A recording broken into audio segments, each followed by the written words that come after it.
กับสบายดีพี่น้องกับสบายดียามเช้าพี่น้องจ้าสบายดีสุขสุขคนสมองสุบอลสบายดีFCทุกท่านที่เคารพและหักแพงมันนี้ยินดีหักส้มสองของในตาพี่น้องมาพี่น้องมาปลูกหมักแตงนำกันพี่น้องจ้านี่นายหมักแตงตาซื้อมาปองหนึ่งเป็นหมักแตงแซงพี่น้องเขาว่านในปลูกไปแล้วให้หนึ่งพี่น้องปลูกไปแล้วให้หนึ่งแต่บริถ่ายคลิปให้เบิ่งดอกผ้าพี่น้องผ้านั้นมันค่ำมันมืดเน็ตในแล้วก็หดใส่พุ่นหดน้ำมาดิเล่งมือปูกำลังขิดพอตาบ้านน้องเม็ดไปแก่น้ำแล้วมันนี่สิมาปลูกไฮที่สองเนาะไฮที่สามมาแตงให้สิลงอยู่สามไฮพี่น้องถ้ามันพอขาดคะแนนว่าสิหายพอสิลงอยู่สามไฮลองเบิ่งพี่น้องปีนี้คือบ่ล่มปันใดหนะคือว่าล่มหน่อยๆนะก็เลยตาเลยสิลองปลูกบางหมักแตงพี่น้องเพราะว่าหมักแตงนะมันสิไว้แน่เนาะคือว่าอันหมักสลีนี่3 เดือน4 เดือนเนาะหมักแตงนะเดือนกว่าพี่น้องเดือนกว่า2 เดือนเขาก็ได้เก็บแล้วนะ40 วันเนาะ35 40 วันก็ถามมันบ่ลังนะเขาก็ได้เก็บแล้วเลยแม่ตาก็เลยสิมาลองเบิ่งพี่น้องเอ้ยบ่ลองกับบ่ฮู้พี่น้องเอ้ยชาวหัวชาวสวนเขาน่ะต้องได้ลองปลูกเบิ่งหั่นนะเฮาสิเทาะก่อนเห็ดบ่ได้เฮาต้องเห็ดเบิ่งก่อนรูปหรือได้ยังบ่ฮู้สู้ไปนำกันพี่น้องเอ้ยเห็ดยังก็ต้องมีเสียงบัดนั่นแหละพี่น้องเอ้ยเสียงรูปเสียงได้เสียงเสียอันนี้ก็แม่ตาซื้อมาป้องละ700 บาทแม่แตงปลูกว่าซื้อยอมปลูกให้มันได้3 ไร่นะบางคนว่าแม่ตาซื้อในแพงสิได้ทุนอยู่บ่คันมันงามก็ได้พี่น้องคันมันบ่งามก็บ่ได้อันถ้าเฮาปลูกถิ่มไว้บ่ใส่พุ่นใส่ปุ๋ยมันก็บ่งามเนาะก็บ่ได้อันถ้าเฮาปลูกแล้วเฮาบ่ระบัดใส่พุ่นใส่ปุ๋ยรดน้ำใส่ข้างก็ถือว่าโอเคได้บ่ได้น้อยก็ได้หลายพี่น้องเอ้ยคาถาคั่วนะอันถ้าเฮาบ่คั่วปลูกถิ่มไว้น่ะน้อยก็บ่ได้บ่ว่าแต่ว่าได้หลายน้อยก็บ่ได้แม่ตาพันธงให้เลยว่าน้อยก็บ่ได้พี่น้องคาถาเฮาปลูกถิ่มไว้ถ้าเฮาปลูกแล้วเฮาคั่วเฮาบัวระบัดเนาะเฮาเบิ่งเฮาแยงรดน้ำใส่พุ่นใส่ปุ๋ยใส่ข้างคือว่าโอเคบ่ได้หน่อยก็ต้องได้หลายเฉพาะเมตตาหรอกวะถ้าปลูกทิ้งไว้นะเมตตาพันทุ่งเลยน้อยก็บ่ได้ลายแห้งบ่ได้พี่น้องกันสิว่าอยากได้นะอยากได้ทุนนะน้อยก็บ่ได้ลายก็บ่ได้เฮาต้องได้บัวระบัดเนาะดูแลรักษารดน้ำใส่พูนดินใส่พุ่นใส่ปุ๋ยมาพี่น้องมาลุยน้ำกันหมักพริกเมตากำลังติดพี่น้องได้ใส่เบิ่งเป็นหมักพริกนี่เมตาปลูกแล้วก็ได้ว่า4 5 มื้อนี่แหละพี่น้องมาลงเบี้ยกับใบใหญ่ไปได้นะปลูกก็ดีเบี้ยน้อยๆเมตาบากมาเลยแบบบริถอนเอาเลยแบบจิ้มเอาเลยจิ้มทางดินมาปลูกน้อยก็แต่ว่าติดแล้วกำลังติดให้นี่นะสิประมาณ200 กว่าต้นเนาะ200 กว่าต้นแต่100 กว่าคุ้มเพราะว่าไม่ต้าใส่คุ้มละ2 ต้นอันนี้ไม่ต้าสิลงหมกแตงเลยส่งผุนส่งปุ๋ยแล้วตัวนี้ปลูกเมื่อวานตัวนี้ปลูกเมื่อวานนี่ก็ปลูกผุนแล้วเน็บในแล้วก็ปลูกผุนพร้อมมันนี่สิบริหดมาอื่นจังสิหดมาแม่ตาก็กำลังออกพี่น้องเอ้ยเพราะว่าห้องแม่อ้อนนะเพิ่นปลูกก่อนหมักซาลีเพิ่นออกยาวแล้วแต่ว่าแม่ตามาปลูกน้ำลังเพิ่นเนาะผสมน้ำลังพี่น้องเอ้ยหากแต่ว่ามาเฮากระแตกหน่อแล้วกำลังเป็นกระแตพริกก็กำลังติดสู้ไปที่ละขั้นตอนพี่น้องจ้ะอันนี้มักแม่อ้อนอันนี้แม่อ้อนนะเพิ่นปลูกเต้แม่ตาบ่ทันได้แล้วเขาเลยอันนี้นี่มักเพิ่นนะแม่ตายังเกี่ยวเขาอยู่เพิ่นมาปลูกนะช่วงพ้นตกเลยปลูกใส่แล้วพ้นลงมาอีกมันก็เลยน้ำท่วมปลอบไปแล้วอยู่ได้เพิ่นมาตักน้ำออกช่วงฝนตกนะเพิ่นปลูกแต่แม่ตาท่านได้เกี่ยวเขาแล้วเลยเพิ่นนะให้นี่นะเพราะว่าเพิ่นแล้วก่อนแม่ตาเนาะเกี่ยวเขาก็เลยปลูกก่อนตาก็สิลงน้ำลังพี่น้องเอ้ยแล่นน้ำลังหมูจักสิทันหรือบ่ทันแหละได้ก็ สู้ๆชาวหัวชาวสวนพี่น้องเอ้ยบ่ปลูกก็บ่ได้อาชีพเสริมของบ้านเฮาพี่น้องอาชีพเสริมของชาวไร่ชาวนาเนาะเฮานะบ่ได้แม่นแม่ค้าชาวขายเนาะเฮาสิไปนั่งกินนอนกินน่ะบ่ได้พี่น้องเอ้ยเฮาต้องได้ลูกชาวไร่ชาวนาเฮาก็ต้องได้ปลูกได้พังเป็นธรรมดาพี่น้องจ้าพอได้กินเนาะจุดหลักก็พอได้กินเนาะเรือกินก็พอได้ใช้นะพอได้ขายใช้อาชีพเสริมพี่น้องอาชีพเสริมของบ้านนอกเนาะอาชีพเสริมของบ้านนอกบ้านนาเฮาก็สิประมาณนี้แหละปลูกผักปลูกผักปลูกหมักถั่วหมักแตงนี่แหละพี่น้องเอ้ยพืชพอได้ใส่ในครอบครัวน้องเอ้ยก็สิว่ามีบ่มีรวยบ่รวยก็ซ้ำปลูกซ้ำนี่นะบ่รวยดอกพี่น้องเอ้ยขั้นบ่ปลูกเป็นเท่าไรให้หน้าพี่น้องอันปลูกเท่าไรให้หน้าเฮาก็ได้จ้างคนงานมาซอยคือเก่าเพราะว่าเฮาก็บ่ได้หลายคนเนาะสิไหว้บ่หั่นนะก็ต้องเฮาก็บ่มีต้นทุนก็ต้องปลูกซ้ำเหือซ้ำแห้งเฮาขนาดพ่อทึนนั่นซื้อปุ๋ยซื้อในหมักแตงก็ยังพ่อแห้งแล้วหูหลูบเลยพี่น้องเอ้ยสะโพกเมตตานะบ่ได้ง่ายๆเด้อเพื่อสิได้นะเมตตาก็มาหาน้ำฮดอีกแต่ละมื้ออีกนะกูก็เอ้ยใหญ่จะดีเพิ่น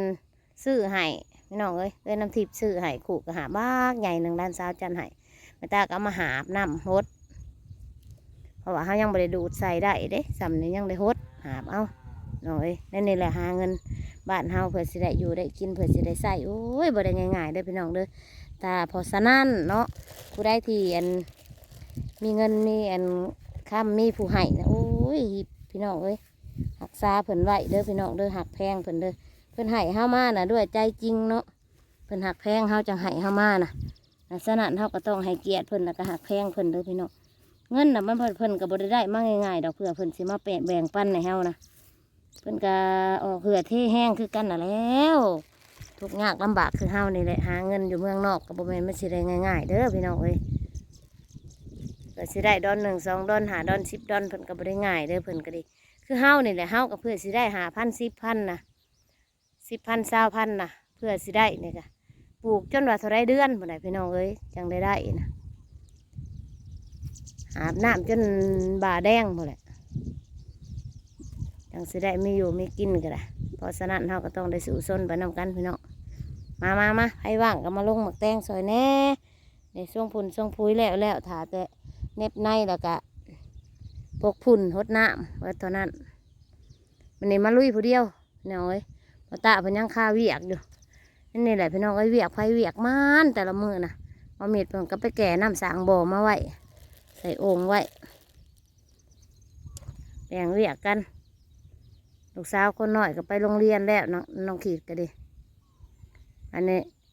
คนกลางก็พาลูกไปโรงเรียนอีกพาวาสนาไปโรงเรียน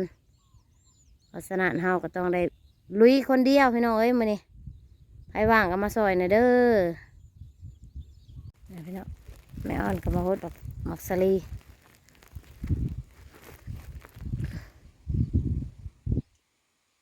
ซุ่มแล้วแถวนี่นะดินมันอยากอันนั้น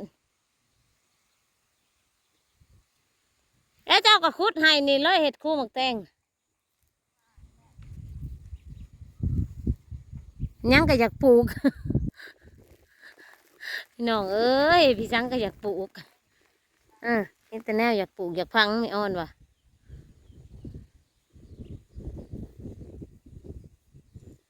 แต่แนวอยากปลูกอยากพังเพื่อสิได้ขายก็บ่ง่ายว่าสินั่งจมเลยเด้อผัวกันนี้ป้าเมื่อบ้าน ผัวกระถิ่มชวนเมื่ออันนี้ป้าเมียเมื่อบ้านเลยเมื่อแต่เมื่อวานนี้ยังไม่ได้มาอยู่จังหน่อยนั่งกระถิ่มชวนไปชมดอกหมากพริกให้ผัวอีก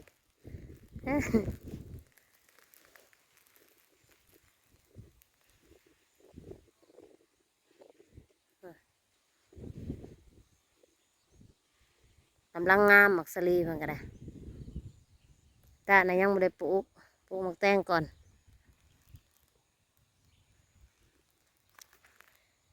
หมักพริกตามาคุดปลูกอยู่พี่อีกหมักพริกอะเดี๋ยวมันยังบ่เบิดยังน้อยหนึ่งมาแรงสิมาคุดใส่อีกอันนี้หมักมันตาอันนี้เด้กำลังออก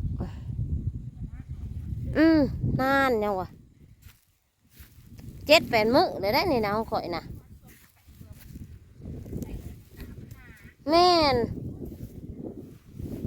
นี่นี่ตัวนี้กระแตะบักใหญ่นี่จำโปรตีน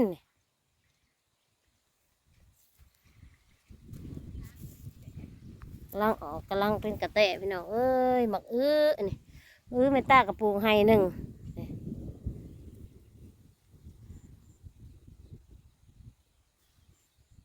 100 ปลาย200ไปแหละพอได้กินเอาไว้เอาไปได้ซื้อมักซลี่นี่สิกินน้องไม่อ้อนแหละก่อนนี่ตัวเองยังให้ได้ปลูกต้องเบิ่งกันปลูกก็สิปลูกน้ำลังพริกไม่อ้อนนะเริ่มงามเลยได้พี่น้องตกพุ่มเลยเป็นละปลูกก่อนเป็นปลูกแต่ตัวนี้สิเป็นดอกเลยได้นาย ตัวสิเป็นดอกนี่เด็ดออกดอกมันน่ะเด็ดออกเด็ดดอกมันน่ะออกแล้วมันแตกขึ้นใหม่มันสิสูงกว่าเก่าเนี่ยซุ้มนี่แตกพุ่มงามเลยนี่ซ้อนว่าเด็ดดอกมันยอดดอกมันออกแล้วกะมันก็แตกขึ้นอีกว่าสันซ้อนว่าอีซ้อนนะจานนั่นมันเป็นดอกเลยเด็ดออกแล้วนะมันแตกแหนงขึ้นอีกมันสูงขึ้นอีกมันว่ะมะเขือปะกะได้มาแต่ใช้เบี้ยมะเขือน่ะเบี้ยมะเขือลายปะเบี้ยมะเขือแล้วน่ะนะคะน้องน่ะโอ้ยเกี่ยงมะลินแล้ว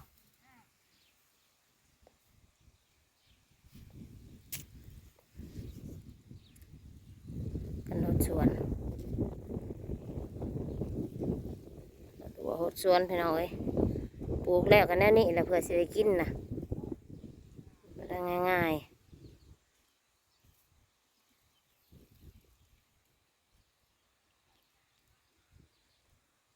วันนี้ปะเมื่อบ้าน2 มื้อเลย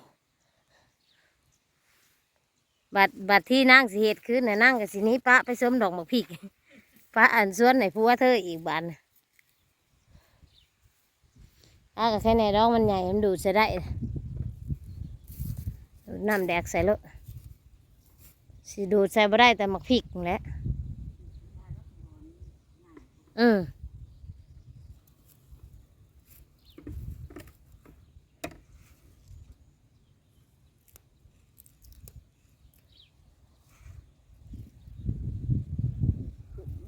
โอ้ยปลูกก็เพื่อสิได้บ่ได้ง่ายเด้อมีแต่ผู้ซื้อดอกมีแต่ว่าเขาขายแพง